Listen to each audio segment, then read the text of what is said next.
माझं नाव आहे पल्लवी कुणाल सरमळकर आणि मी आहे सोशल वर्कर आणि आज माझ्या पती कुणाल सरमळकर यांचा वाढदिवस आहे.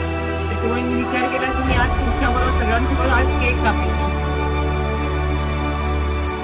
आताच मी तुमचे सर्वात सुंदर सुंदर बनवलेले ते टॉवेल्स बघितले आहेत. त्यांना तुम्ही अशी सुरेख अशी शिलाई मारली आहे ती बघितली आहे. बनवलेले फुलं बघितली आहे, ते मला खूप आवडले.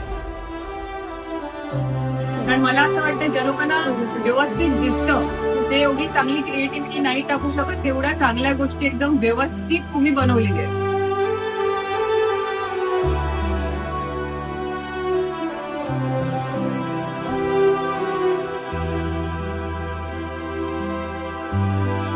तर तुम्ही सर्वांनी स्वतःसाठी पहिलं जोरदार टाळ्या वाजवा.